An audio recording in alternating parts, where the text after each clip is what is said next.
this is Julia po and welcome po on my YouTube channel. At kung bago po kayo sa channel ko, please consider to like, subscribe, and hit the notification bell button. And stay tuned po until the very end.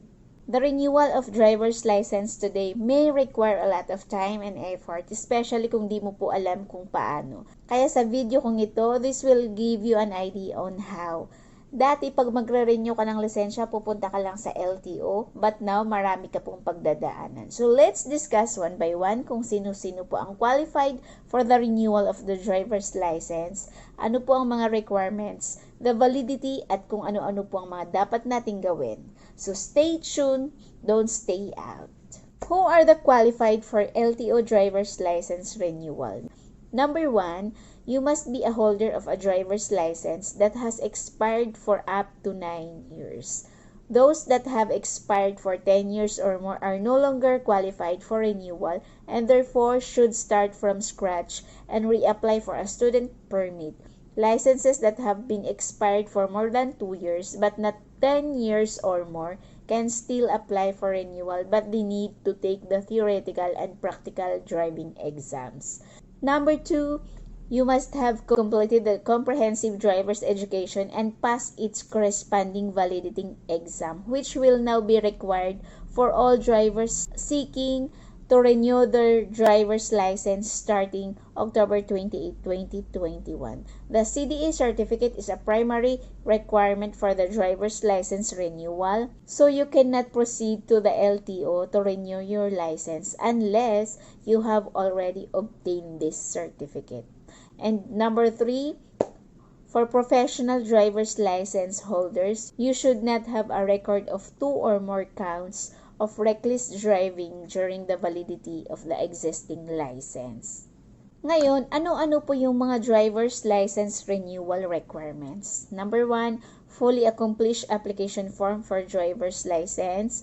Number 2, original driver's license, whether non-professional or professional. Number 3, original and photocopy of any government-issued ID with photo and signature of the applicant. Number 4 is the taxpayer's identification number or TIN if you are employed.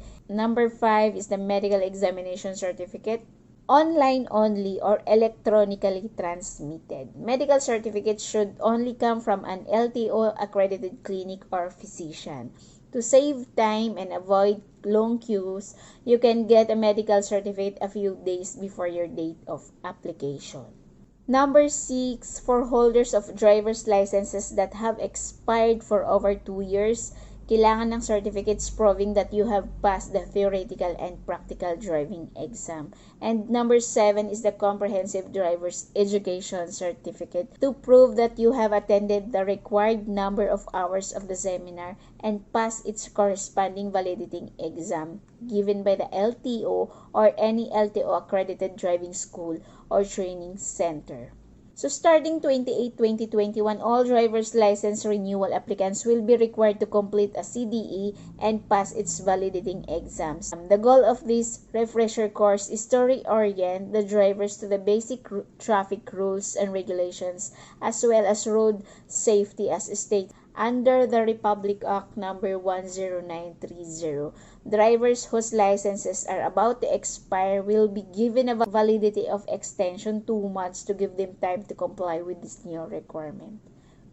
So ano po yung tinatawag nilang CDE or the Comprehensive Driver's Education? So this is a mandatory requirement for renewing a professional or non-professional driver's license in the Philippines. CDE consists of a 5-hour training program or seminar on traffic rules and regulations and road safety and a 25-item mandatory exam. So you must pass the exam to obtain the CDE certificate, which is required before you can renew your driver's license. The good thing about the CDE is that it is possible to complete it without paying for anything since it is free when completed online or at any LTO office. So once you have passed the validating exam, you will receive a certification that you must present to LTO to process your license renewal. Take note also that no one is exempted from taking the CDE. So all drivers, regardless of experience level, are required to complete the comprehensive driver's education as a requirement for the driver's license renewal. So according to the LTO, the new requirement should never be viewed as a burden as drivers can easily complete the course online or offline without paying anything. There is also no specific maximum age limit for driver's license renewal in the Philippines as long as you are still physically and mentally able to drive a motor vehicle and meet other qualifications, you can renew your license regardless of your age. Now, how long naman is the validity of the driver's license? Alinsunod sa RA 10930 na nag-uutos ng pagpapahaba sa bisa ng mga lisensya, maaari nang makapag-renew ng 10-year driver's license ang mga walang traffic violation records. Samantala, mananatili sa 5-year driver's license ang mga aplikante na may traffic violation record. Ang validity ng pagre-renew ng professional or non-professional driver's license ay nakabatay sa pagkakaroon ng demerit points. Ang demerit points ay nakukuha sa paglabag ng mga batas, alituntunin at regulasyon ng transportasyong panlupa.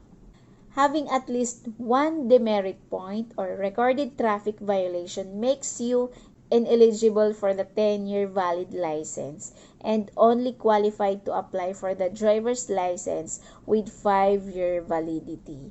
For you to be issued a driver's license with a 10-year validity, you must not have incurred any traffic violation throughout the validity of your existing license. Ibig sabihin, you must have a 0 demerit points based on the LTO's records. Pero may good news naman sapagkat ang demerit points ay nagre-reset kada renewal. Ang lahat ay may pagkakataong maging qualified para makakuha ng lisensya na may 10-year validity as long as you meet again the qualification. You may check whether or not you have a demerit point by logging into the LTMS account and clicking violations on the home screen. Kung wala pa po kayong LTMS account, you may sign up on the LTO website. And you may watch my video for this on how to create an account on the LTMS portal.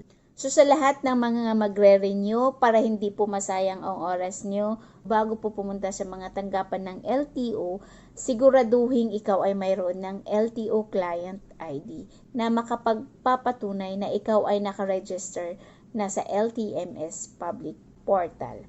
At may mga update din po tayo sa LTO Driver's License Renewal. Sabi dito na last January 9, 2022, LTO has extended the validity of driver's licenses, student permits, and conductor's licenses that are set to expire in January, February, and March 2022.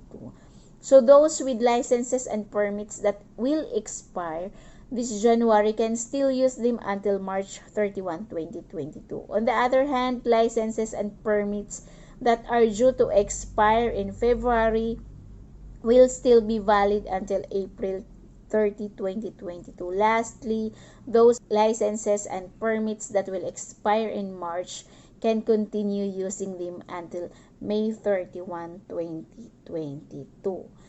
So those are about the renewal of the driver's license. Thank you guys for listening. Thank you guys for watching.